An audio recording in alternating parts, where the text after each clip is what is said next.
ನೋಡ್ತಾ ಇದ್ದೀರಾ CBT Kannada TV. ದಿನಾಂಕ 18/6/2024 ಗದಗ ಜಿಲ್ಲಾ ಕಾರಾಗೃಹದಲ್ಲಿ ಕಾರಾಗೃಹ ಬಂದಿಗಳಿಗೆ ಸಾಹಿತ್ಯ ಪುಸ್ತಕ ಹಾಗೂ ಮಹಿಳಾ ಬಂದಿಗಳಿಗೆ ವಸ್ತ್ರದಾನ ವಿತರಣೆ ಸಮಾರಂಭ ಹಾಗೂ ಕಾನೂನು ಸಾಕ್ಷರತಾ ಕಾರ್ಯಕ್ರಮವನ್ನು ಕಾರಾಗೃಹದಲ್ಲಿ ಏರ್ಪಡಿಸಲಾಗಿತ್ತು.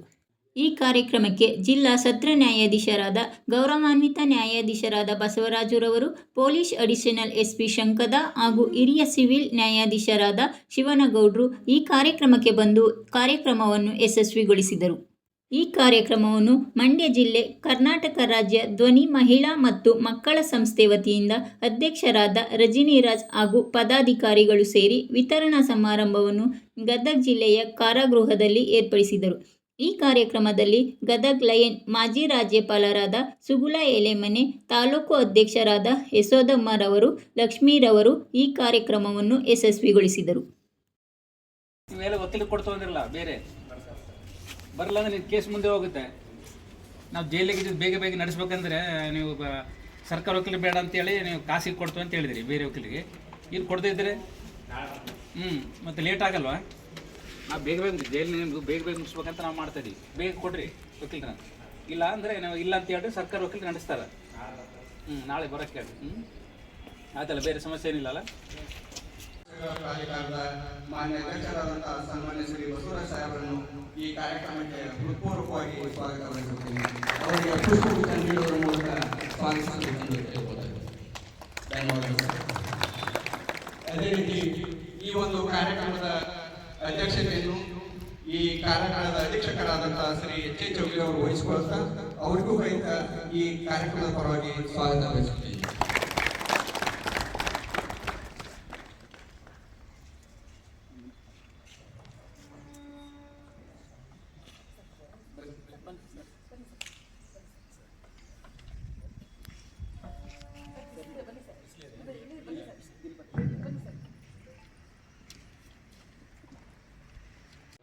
ಓಂ ಶ್ರೀ ಗುರುವೇ ನಮಃ. ಜಿಲ್ಲಾ ಕಾನೂನು ಸೇವೆಗಳ ಪ್ರಾಧಿಕಾರ, ಕರ್ನಾಟಕ ರಾಜ್ಯ ಮಹಿಳಾ ಮತ್ತು ಮಕ್ಕಳ ಧ್ವನಿ ಸಂಸ್ಥೆ, ಮಂಡ್ಯ ಜಿಲ್ಲೆ ಮದ್ದೂರು ಹಾಗೂ ಜಿಲ್ಲಾ ಕಾರಾಗೃಹ ಮತ್ತು ಲಯನ್ಸ್ ಕ್ಲಬ್ ಗದಗ ಇವರ ಒಂದು ಸಂಯುಕ್ತ ಆಶ್ರಯದಲ್ಲಿ ಇಂದು ಕಾರಾಗೃಹ ಬಂದಿಗಳಿಗೆ ಮನ ಪರಿವರ್ತನೆಗಾಗಿ ಕರ್ನಾಟಕ ರಾಜ್ಯ ಮಹಿಳಾ ಮತ್ತು ಮಕ್ಕಳ ಧ್ವನಿ ಸಂಸ್ಥೆ, ಮಂಡ್ಯ ಜಿಲ್ಲೆ ಮದ್ದೂರು ಅವರು ಸಾಹಿತ್ಯದ ಪುಸ್ತಕಗಳನ್ನು ವಿತರಣೆ ಮಾಡಿದ್ದಾರೆ. ಅದೇ ರೀತಿ ಮಹಿಳಾ ಬಂದಿಗಳಿಗೆ ವಸ್ತ್ರದಾನ ವಿತರಣಾ ಕಾರ್ಯಕ್ರಮ ಜರುಗಲಿದೆ. ಈ ಅಂಗವಾಗಿ ಇಂದು ಕಾನೂನು ಸಾಕ್ಷರತಾ ಕಾರ್ಯಕ್ರಮವನ್ನು ಹಮ್ಮಿಕೊಳ್ಳಲಾಗಿದೆ. ಈ ಒಂದು ಕಾರ್ಯಕ್ರಮಕ್ಕೆ ಉದ್ಘಾಟಕರಾಗಿ ಆಗಮಿಸಿದಂತ ಗೌರವಾನ್ವಿತ ಪ್ರಧಾನ ಜಿಲ್ಲಾ ಮತ್ತು ಸತ್ರ ನ್ಯಾಯ, ಈ ಕಾರ್ಯಕ್ರಮಕ್ಕೆ ಮುಖ್ಯ ಅತಿಥಿಗಳಾಗಿ ಆಗಮಿಸಿದಂತ ಹಿರಿಯ ಸಿವಿಲ್ ನ್ಯಾಯಾಧೀಶರು ಹಾಗೂ ಜಿಲ್ಲಾ ಕಾನೂನು ಸೇವೆಗಳ ಪ್ರಾಧಿಕಾರದ ಸದಸ್ಯ ಕಾರ್ಯದರ್ಶಿಗಳಾದಂತಹ ಸನ್ಮಾನ್ಯ ಶ್ರೀ CS ಸಾಹೇಬರನ್ನು ಈ ಕಾರ್ಯಕ್ರಮಕ್ಕೆ ಹೃತ್ಪೂರ್ವಕವಾಗಿ ಸ್ವಾಗತ ಬಯಸುತ್ತೇವೆ. ಅವರಿಗೆ ಪುಷ್ಪಗುಚ್ಛ ನೀಡಿ ಸ್ವಾಗತಿಸಬೇಕೆಂದು ವಿನಂತಿ. ಅದೇ ರೀತಿ ಈ ಒಂದು ಕಾರ್ಯಕ್ರಮಕ್ಕೆ ಮುಖ್ಯ ಅತಿಥಿಗಳಾಗಿ ಆಗಮಿಸಿದ ಹೆಚ್ಚುವರಿ ಪೊಲೀಸ್ ಉಪಾಧಿಕಾರಿ ಹೃತ್ಪೂರ್ವಕವಾಗಿ ಸ್ವಾಗತ ಬಯಸುತ್ತೇವೆ. ಅವರಿಗೆ ಪುಷ್ಪಗುಚ್ಛ ನೀಡಿ ಸ್ವಾಗತಿಸಬೇಕೆಂದು ವಿನಂತಿ. ಅದೇ ರೀತಿ ಈ ಕಾರ್ಯಕ್ರಮದ ಮುಖ್ಯ ಘಟ್ಟ, ಈ ಕಾರ್ಯಕ್ರಮಕ್ಕೆ ತಮ್ಮ ಸಂಸ್ಥೆಯ ವತಿಯಿಂದ ಸಾಹಿತ್ಯ ಪುಸ್ತಕ ಹಾಗೂ ವಿತರಣಾ ಕಾರ್ಯಕ್ರಮ, ಮಹಿಳಾ ಬಂಧುಗಳಿಗೆ ವಸ್ತ್ರದಾನ ವಿತರಣಾ ಕಾರ್ಯಕ್ರಮವನ್ನು ಹಮ್ಮಿಕೊಂಡಂತ ಕರ್ನಾಟಕ ರಾಜ್ಯ ಮಹಿಳಾ ಮತ್ತು ಮಕ್ಕಳ ಧ್ವನಿ ಸಂಸ್ಥೆ, ಮಂಡ್ಯ ಜಿಲ್ಲೆ ಮದ್ದೂರಿನ ಅಧ್ಯಕ್ಷರಾದಂತಹ ಶ್ರೀಮತಿ ರಜನಿರಾಜ್ ಮೇಡಮ್ ಅವರಿಗೂ ಕೂಡ ಈ ಕಾರ್ಯಕ್ರಮಕ್ಕೆ ಸ್ವಾಗತಿಸುತ್ತೇನೆ.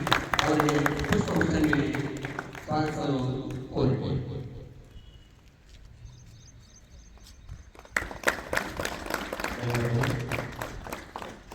ಅದೇ ರೀತಿ ಮಹಿಳಾ ಅಧ್ಯಕ್ಷರು ಗದಗ ಜಿಲ್ಲೆಯ ಶ್ರೀಮತಿ ಸೂಳಾ S. ಗರ್ಮನಿ ಮೇಡಮ್ ಅವರು ಕೂಡ ಈ ಕಾರ್ಯಕ್ರಮಕ್ಕೆ ಹೃತ್ಪೂರ್ವಕವಾಗಿ ಸ್ವಾಗತ ಬಯಸುತ್ತೇನೆ.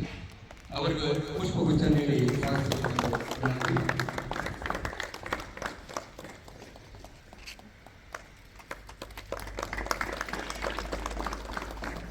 ಧನ್ಯವಾದಗಳು. ಅದೇ ರೀತಿ ಲಯನ್ಸ್ ಕ್ಲಬ್ ಗದಗಿನ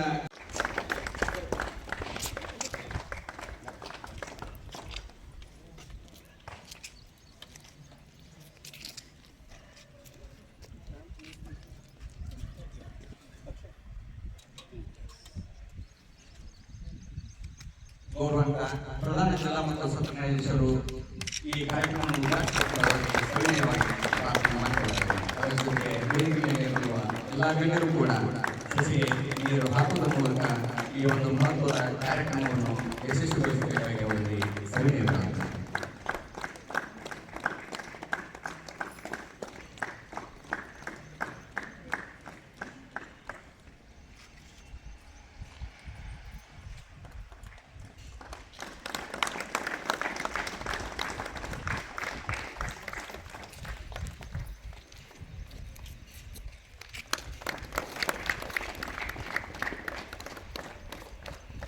ಸ್ವಾಗತವನ್ನು ಬಯಸುತ್ತೇನೆ. ಅವರಿಗೆ ಪುಷ್ಪಗುಚ್ಛ ನೀಡಿ ಸ್ವಾಗತಿಸಬೇಕೆಂದು ವಿನಂತಿ.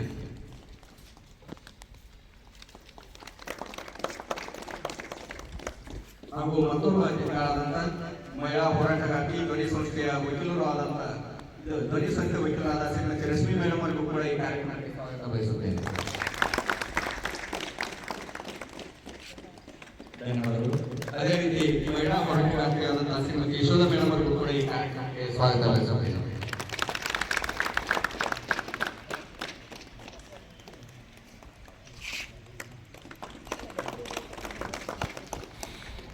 ಮದ್ದೂರಿನ ಈ ಸಂಸ್ಥೆಯು ತಮ್ಮೆಲ್ಲರಿಗೂ ಅತ್ಯಂತ ಮಹತ್ವದ ಪುಸ್ತಕಗಳನ್ನು ತಂದಿದ್ದಾರೆ. ಶ್ರೀ ರಾಮಕೃಷ್ಣ ಪರಮಹಂಸರು ಇರ್ಬೋದು, ಸ್ವಾಮಿ ವಿವೇಕಾನಂದ ಇರ್ಬೋದು, ಬಸವೇಶ್ವರ ಇರ್ಬೋದು.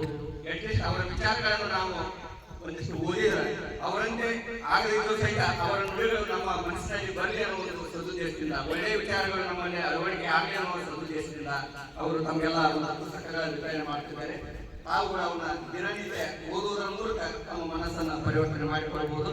ಅಂತ ಪುಸ್ತಕಗಳನ್ನ ಗೌರವಾನ್ವಿತ ಪ್ರಧಾನ ಜಿಲ್ಲಾ ಮತ್ತು ಸತ್ರ ನ್ಯಾಯಾಧೀಶರು, ಜಿಲ್ಲಾ ಕಾನೂನು ಸೇವಾ ಪ್ರಾಧಿಕಾರದ ಮಾನ್ಯ ಅಧ್ಯಕ್ಷರಾದಂತಹ ಸನ್ಮಾನ್ಯ ಶ್ರೀ ಬಸವರಾಜ ಸಾಹೇಬರು ಪುಸ್ತಕಗಳ ವಿತರಣೆಯನ್ನು ಜೈಲು ಅಧಿಕಾರಿಗಳಿಗೆ ಮಾಡಬೇಕಂತ ಅವರಲ್ಲಿ ಕೇಳ್ಕೊಳ್ತಾರೆ.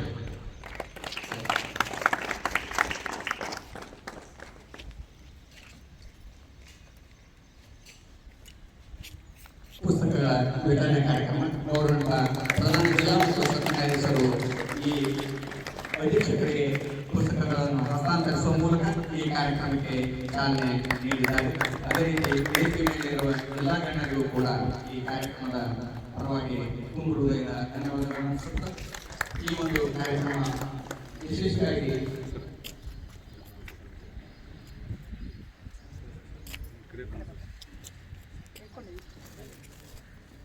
ಸ್ವಾಮಿ ವಿವೇಕಾನಂದ, ರಾಮಕೃಷ್ಣ ಪರಮಹಂಸ, ಬಸವೇಶ್ವರ ಮುಂತಾದ ಮಹನೀಯರ ಪುಸ್ತಕಗಳನ್ನು ಈ ಕಾರ್ಯಕ್ರಮಕ್ಕೆ ನೀಡಿದ ಕರ್ನಾಟಕ ರಾಜ್ಯ ಮಹಿಳಾ ಮತ್ತು ಮಕ್ಕಳ ಧ್ವನಿ ಸಂಸ್ಥೆಗೆ ಜಿಲ್ಲಾ ಮತ್ತು ಸತ್ರ ನ್ಯಾಯಾಧೀಶರು ಹಾಗೂ ಕರ್ನಾಟಕ ರಾಜ್ಯ ಮಹಿಳಾ ಮತ್ತು ಮಕ್ಕಳ ಧ್ವನಿ ಸಂಸ್ಥೆ ಅಧ್ಯಕ್ಷರು ಈ ಕಾರ್ಯಕ್ರಮವನ್ನು ನೆರವೇರಿಸಿಕೊಳ್ಳಬೇಕೆಂದು ಅವರಲ್ಲಿ ಕೇಳ್ಕೊಳ್ತೇವೆ.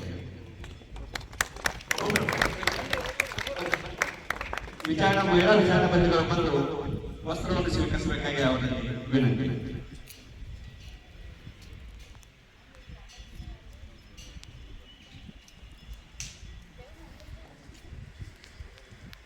ಕರ್ನಾಟಕ ರಾಜ್ಯ ಮಹಿಳಾ ಮತ್ತು ಮಕ್ಕಳ ಧ್ವನಿ ಸಂಸ್ಥೆ ಮಂಡ್ಯ ಜಿಲ್ಲೆ ಹಾಗೂ ಸಹಾಯಕ ಪ್ರಾಯೋಜಕರು ಲಯನ್ಸ್ ಕ್ಲಬ್ ಗದಗಿ ಅವರ ಸಂಯುಕ್ತ ಆಶ್ರಯದಲ್ಲಿ ಈ ಪುಸ್ತಕಗಳ ವಿತರಣೆ ಹಾಗೂ ವಸ್ತ್ರದಾನ ಕಾರ್ಯಕ್ರಮ ಜರುಗಲಿದ್ದು, ಈ ಕಾರ್ಯಕ್ರಮಕ್ಕೆ ಸಹಕಾರ ನೀಡಿದಂತ ಕರ್ನಾಟಕ ರಾಜ್ಯ ಮಹಿಳಾ ಮತ್ತು ಮಕ್ಕಳ ಧ್ವನಿ ಸಂಸ್ಥೆಗೂ ಹಾಗೂ ಗದಗಿನ ಲಯನ್ಸ್ ಕ್ಲಬ್ ಸಂಸ್ಥೆಗೂ ತುಂಬ ಹೃದಯದ ಧನ್ಯವಾದಗಳನ್ನು ಅರ್ಪಿಸ್ತಾ ಇದ್ದೇವೆ.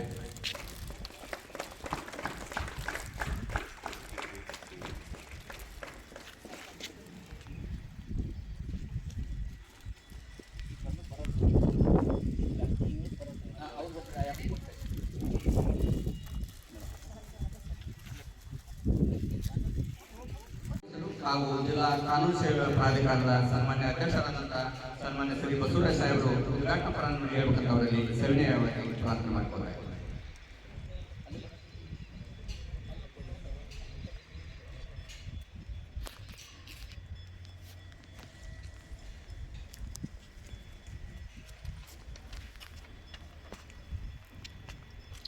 ನಮಸ್ಕಾರ.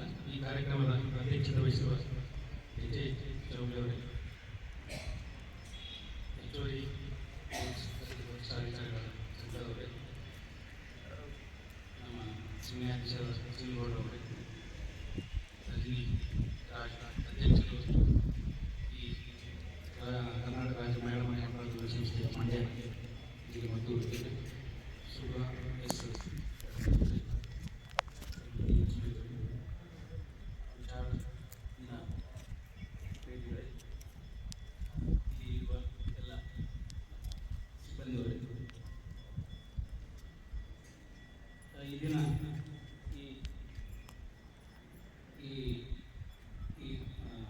ಮಂಡ್ಯ ಜಿಲ್ಲೆ ಮದ್ದೂರಿನ ಒಂದು ಮಕ್ಕಳ ಧ್ವನಿ ಸಂಸ್ಥೆಯಿಂದ ಒಂದು ಈ ವಿಚಾರಣೆಯ ಕೈಗಳ ವಿತರಣೆಗಾಗಿ ಒಂದು ಪುಸ್ತಕ ವಿತರಣಾ ಕಾರ್ಯಕ್ರಮ, ಅದೇ ರೀತಿಯಾಗಿ ವಸ್ತುದಾನ ವಿತರಣಾ ಕಾರ್ಯಕ್ರಮ, ಅದರ ಜೊತೆಗೆ ಕಾನೂನು ಕಾರ್ಯಕ್ರಮ ಹಮ್ಮಿಕೊಳ್ಳಲಾಗಿದೆ.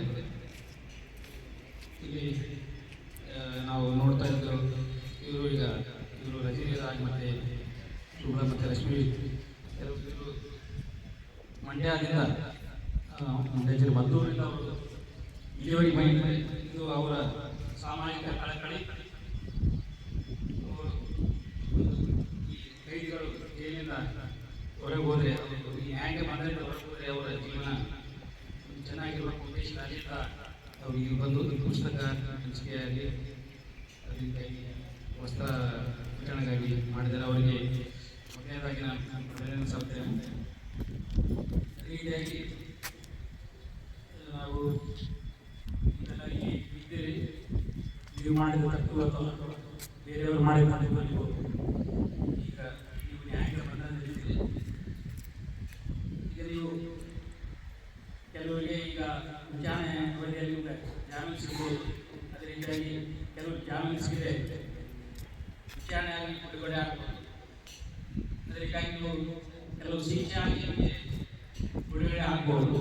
ಆಗ ನಿಮಗೆ ನೀವು ಸಮಾಜ ಜೊತೆ ಹೊರಗೆ ಇರಬೇಕಾಗುತ್ತೆ. ಆಗ ನಿಮ್ಮ ಜೀವನ ಹೇಗೆ ಇರಬೇಕು ಎನ್ನುವುದರ ಬಗ್ಗೆ ಈ ಎಲ್ಲ ಮಹನೀಯರ ಪುಸ್ತಕಗಳಲ್ಲಿ ಅವುಗಳನ್ನು ತಾವೆಲ್ಲ ಓದಬೇಕು.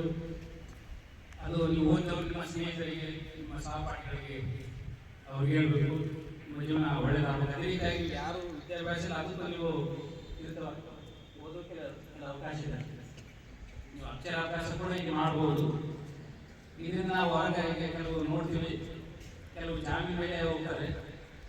ಹೋದ ನಂತರ ಮತ್ತೆ ಅವರು ಯಾರು ದೂರು ಕೊಟ್ಟಿರ್ತಾರೆ ಅವರಿಗೆ ಮತ್ತೆ ಸಾಕ್ಷಿಗಳಿಗೆ ಬೆದರಿಕೆ ಆಗ್ತಾರೆ. ಇದರಿಂದಾಗಿ ನಿಮ್ಮ ಜಾಮೀನು ರದ್ದು ಆಗುತ್ತಾರೆ. ಆಗ ನಿಮ್ಮ ಜಾಮೀನು ಹೊರಗೆ ಹೋಗಿದ್ರೆ ವಿಚಾರಣೆ ಆಗೋದು. ವಿಚಾರಣೆ ಆದಮೇಲೆ ಕೂಡ ನೀವು ಮತ್ತೆ ಅಂತ ಕೆಲಸ ಕೈ ಹಾಕೋದು. ಅದೇ ರೀತಿಯಾಗಿ ಕೆಲವರು ಬಿಡುಗಡೆ ಆಗಿ ಹೋಗ್ತಾರೆ. ಬಿಡುಗಡೆ ಆಗಿ ಹೋದ್ಮೇಲೆ ನಮ್ಮ ನ್ಯಾಯಾಲಯ ಬಿಡುಗಡೆ ಮಾಡಿದ್ರೆ ನಾವೇನು ಮಾಡಿದ್ರೆ ಮತ್ತೆ ಅದೇ ಅಪರಾಧ ಹೋಗ್ತಾರೆ. ಉದಾಹರಣೆ ನಾವು ಮಾಡಿದರೆ ಈ ಕಳ್ಳತನ ಮತ್ತೆ ಕಳ್ಳತನ ಮಾಡಿ ಅವರು ಮತ್ತೆ ಜೈಲಿಗೆ ಬರ್ತಾರೆ. ಅದೇ ರೀತಿಯಾಗಿ ಮತ್ತೆ ಅದೇ ಅಪರಾಧ ಮಾಡ್ತಾರೆ. ಈಗ ಇಂಥ ಅಪರಾಧ ಮತ್ತೆ ನಾವು ಎರಡನೇ ಸಲ ಅದೇ ಅಪರಾಧ ಮಾಡಿ ಕಳ್ಳತನ ಮಾಡಿದ್ರೆ ಮತ್ತೆ ಬಂದರೆ ಅವರಿಗೆ ಹೆಚ್ಚಿನ ಶಿಕ್ಷೆ ಆಗುತ್ತೆ. ಅದೇ ರೀತಿಯಾಗಿ ಮತ್ತೆ ನೀವು ಹೋದರೆ ಅದೇ ರೀತಿ ಆಗುತ್ತೆ. ಇನ್ನೊಂದು ನಾವು ಈ ಬಂದು ನೋಡಿದ್ರೆ ಈ ಒಂದು 3 ಪ್ರಕರಣಗಳಲ್ಲಿ ಅವರು ತಮ್ಮ ಹೆಂಡತಿಗೆ ಒಂದು ಅನುಮಾನ ಕೊಟ್ಟು ಅವ್ರನ್ನ ಕೊಲೆ ಮಾಡಿದ ಕೇಸಲ್ಲಿ 3 ಪ್ರಕರಣದಲ್ಲಿ ಶಿಕ್ಷೆ ಆಗಿದೆ. ಅದರಲ್ಲಿ ಶಿಕ್ಷೆ ಪ್ರಕಟಣೆ ಮಾಡಿ ಇನ್ನೊಬ್ಬರು ಶಿಕ್ಷೆ ಆಗಿದೆ. ಅದರಲ್ಲಿ ಈ ಹೆಂಡತಿಯ ನಡತೆ ಬಗ್ಗೆ ಅನುಮಾನ ಪಟ್ಟು ಒಂದು ಅವರು ಕೊಲೆ ಮಾಡಿದ್ದಾರೆ. 2 ಪ್ರಕರಣಗಳಲ್ಲಿ ಜೀವಾವಧಿ ಶಿಕ್ಷೆ ಕೊಟ್ಟಿದ್ದೇನೆ ನಾನು. ಈಗ ನಾವು ನಮ್ಮಲ್ಲಿ ಗಂಡ ಹೆಂಡತಿ ಮಧ್ಯೆ ಏನಾದರೂ ಇದ್ರೆ ಅದನ್ನು ನಾವು ಕಾನೂನು ಪ್ರಕಾರ ಬಗೆಹರಿಸಬೇಕು. ಅದು ಬಿಟ್ಟು ನಾವು ನಮ್ಮ ಈ ಕಾನೂನನ್ನು ನಾವು ಕೈಗೆತ್ತಿಕೊಂಡ್ರೆ ಅದೇನಾಗುತ್ತೆ, ಮುಂದೆ ನಾವು ಜೈಲಿಗೆ ಹೋಗಬೇಕಾಗುತ್ತೆ. ಮತ್ತು ನಿಮ್ಮ ಮಕ್ಕಳು ಏನಾದ RBI ಮಕ್ಕಳು ಮತ್ತು ಶಿಕ್ಷಣದ ಮಕ್ಕಳು ಕೂಡ ಅವರು ಅನಾಥರಾಗ್ತಾರೆ. ಈ ರೀತಿ ನಡೀತೆ ಅದೇನಾದ್ರಿಲ್ಲ. ನಾವು ಅದು ಈ ಜೈಲಲ್ಲಿ ಇರೋದಕ್ಕೆ ಬಂದು ಆಗುತ್ತೆ, ತೊಂದರೆ ಆಗುತ್ತೆ. ನೀವು ಡೈವರ್ಸ್ ಕೇಸ್ ಹಾಕ್ಬೇಕಾಗುತ್ತೆ. ಒಂದು ರೀತಿಯಂಥದ್ದು ಏನಾದರೂ ಇದ್ದರೆ ಸುಮ್ಮನೆ ಕೇವಲ ಬರೀ ಕಲ್ಪನೆ ಮಾಡಿಕೊಂಡು ಹೀಗೆ ನನ್ನ ಹೆಂಡತಿ ನಡತೆ ಸರಿ ಇರಲಿಲ್ಲ ಅಂತ ಅವನು ಕೊಲೆ ಮಾಡಿ ನೀವು ಕಾನೂನು ಕೈಗೆತ್ತಿಕೊಂಡು ನೀವು ಜೈಲಲ್ಲಿ ಇರೋದು ಇದು ಕಾನೂನಿನ ಪ್ರಕಾರ ತಪ್ಪದೇ ನೋಡ್ತಾ ಇರ್ತೀವಿ. ಕೆಲವು ಕಡೆ ಬರ್ತಾ ಇದೆ ಯೂಟ್ಯೂಬ್ನಲ್ಲಿ. ಕೆಲವರು ಒಬ್ಬರ ಕಡೆಯಿಂದ ಕಳ್ಳತನ ಮಾಡಿ ಅದನ್ನು ತಂದು ಬೇರೆಯವ್ರಿಗೆ ಹಂಚೋದು. ಅದು ನಿಮ್ಮದು ನೀವು ಮಾಡ್ತೀರ ಅಪರಾಧ. ಅವನೇನಾದ್ರು ಅದನ್ನು ಕೆಲವರು ಹೇಳ್ತಾರೆ, ನಾನು ಕಳ್ಳತನ ಮಾಡ್ತಿದ್ದೆ, ಕಳ್ಳತನ ಮಾಡಿ ಅದನ್ನು ಬಡವರಿಗೆ ಹಂಚಿದೆ ಅಂತ. ನಿಮ್ಗೆ ಯಾಕೆ ಬೇಕು ಅದು ಬಡವರಿಗೆ ಹಂಚಿದೆ ಹಾಕ್ಬೇಕು ನಿಮಗೆ ಅಂತ? ನಿಮ್ಮ ಆಸ್ತಿಯಿಂದ ಕೊಡ್ರಿ, ಸಮಾಜಕ್ಕೆ ಕೊಡ್ರಿ, ದಾನ ಮಾಡಿ. ನೀವು ಬೇರೆ ಆಸ್ತಿ ಕಳ್ಳತನ ಮಾಡಿ ಇನ್ನೊಬ್ರು ಬಡವರಿಗೆ ಯಾಕೆ ಹಂಚೋದು ನಿಮ್ಗೆ ಯಾಕೆ ಬೇಕು? ಅದನ್ನು ನಾವು ಕಳ್ಳತನ ಮಾಡಿದ್ದೇನೆ ಕೆಲವು ಬರ್ತಾ ಇದೆ, ನಾವು ನೋಡ್ತಾ ಇದ್ದೀವಿ ಯೂಟ್ಯೂಬ್ನಲ್ಲಿ ಬರ್ತದೆ. ಕೆಲವರು ಹೇಳ್ತಾರೆ ಅದನ್ನೇ ಅವರೇ ಹೀರೋಗಳು, ನಾವೇ ಇಲ್ಲ ನಾವು ಇಂಥ ಒಳ್ಳೆ ಕೆಲಸ ಮಾಡ್ತೀವಿ, ನಮ್ಗೆ ಯಾಕೆ ಬೇಕು? ನಿಮ್ಮದಿದ್ದರೆ ಹಂಚಿರಿ, ಸಾರ್ವಜನಿಕರಿಗೆ ಕೊಡಿ, ನಿಮ್ಮ ಆಸ್ತಿ ಕೊಡ್ರಿ. ನೀವು ಬೇರೆಯವ್ರ ಆಸ್ತಿ ಅದು ಅವ್ರೇನಾದರೂ ಅಕ್ರಮವಾಗಿ ಆಸ್ತಿ ಗಳಿಸಿದರೆ ಸರ್ಕಾರ ನೋಡ್ಕೊಳ್ಳುತ್ತೆ.